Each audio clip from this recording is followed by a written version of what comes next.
ಎಲ್ಲರಿಗೂ ನಮಸ್ಕಾರ ಸ್ನೇಹಿತರೆ, SLR ಪಬ್ಲಿಕ್ ಇನ್ಫೋ ಯೂಟ್ಯೂಬ್ ಚಾನೆಲ್ಗೆ ಸ್ವಾಗತ.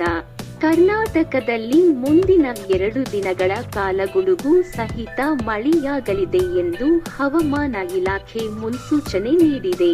ಇಂದು ಯಾವ ಜಿಲ್ಲೆಗಳಲ್ಲಿ ಮಳೆಯಾಗಲಿದೆ ಎಂಬುದನ್ನು ಈ ವಿಡಿಯೋದಲ್ಲಿ ಸಂಪೂರ್ಣವಾದ ಮಾಹಿತಿಯನ್ನು ತಿಳಿಸಿದ್ದೇವೆ.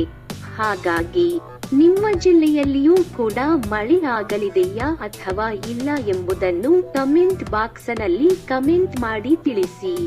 ಹಾಗೂ ಈ ವಿಡಿಯೋಗೆ ಒಂದು ಲೈಕ್ ಮಾಡಿ, ಚಾನೆಲ್ ಅನ್ನು ಸಬ್ಸ್ಕ್ರೈಬ್ ಮಾಡಿಕೊಳ್ಳಿ.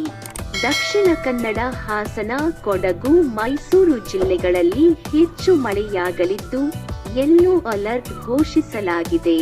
ರಾಜ್ಯಾದ್ಯಂತ ಬಹುತೇಕ ಎಲ್ಲಾ ಜಿಲ್ಲೆಗಳಲ್ಲಿ ಹೀಗೆ ವ್ಯಾಪಕ ಮಳೆ ಮುಂದುವರಿಯಲಿದೆ ಎಂದು ಹವಾಮಾನ ಇಲಾಖೆ ತಿಳಿಸಿದೆ.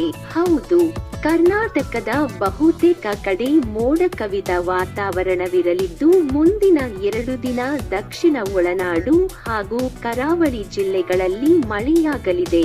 ಹವಾಮಾನ ಇಲಾಖೆಯ ಪ್ರಕಾರ ದಕ್ಷಿಣ ಒಳನಾಡಿನಲ್ಲಿ ಬೆಂಗಳೂರು ನಗರ, ಬೆಂಗಳೂರು ಗ್ರಾಮಾಂತರ ಹೊರತುಪಡಿಸಿ ಚಿಕ್ಕಮಗಳೂರು, ಹಾಸನ, ಕೊಡಗು, ಶಿವಮೊಗ್ಗ, ಚಾಮರಾಜನಗರ, ಚಿಕ್ಕಬಳ್ಳಾಪುರ, ಕೋಲಾರ, ಮಂಡ್ಯ, ಮೈಸೂರು, ರಾಮನಗರ, ತುಮಕೂರು ಮತ್ತು ವಿಜಯನಗರ ಜಿಲ್ಲೆಗಳ ಕೆಲವು ಕಡೆ ಸಾಧಾರಣದಿಂದ ಭಾರೀ ಮಳೆಯಾಗಬಹುದು. ಬಳ್ಳಾರಿ, ಚಿತ್ರದುರ್ಗ, ದಾವಣಗೆರೆ, ವಿಜಯನಗರಗಳಲ್ಲಿ ಚಳಿ ಮತ್ತು ಒಣ ಹವೆ ಮುಂದುವರಿಯಲಿದೆ. ಈ ಪೈಕಿ ಕರಾವಳಿಯ 3 ಜಿಲ್ಲೆಗಳಲ್ಲಿ ಮತ್ತು ದಕ್ಷಿಣ ಒಳನಾಡಿನ 13 ಜಿಲ್ಲೆಗಳಲ್ಲಿ ಕೆಲವು ಕಡೆಗಳಲ್ಲಿ ಸಾಧಾರಣದಿಂದ ಭಾರೀ ಮಳೆಯಾಗುವ ಸಾಧ್ಯತೆಯಿದೆ.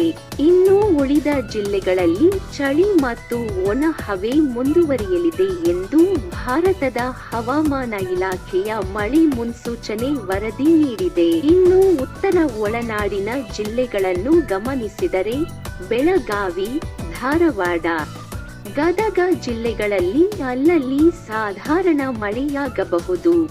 ಉಳಿದಂತೆ ಹಾವೇರಿ, ಬಾಗಲಕೋಟೆ, ಬೀದರ್, ಕಲಬುರಗಿ, ಕೊಪ್ಪಳ, ರಾಯಚೂರು, ವಿಜಯಪುರ, ಯಾದಗಿರಿಗಳಲ್ಲಿ ಒಣಹವೆ ಇರಲಿದೆ.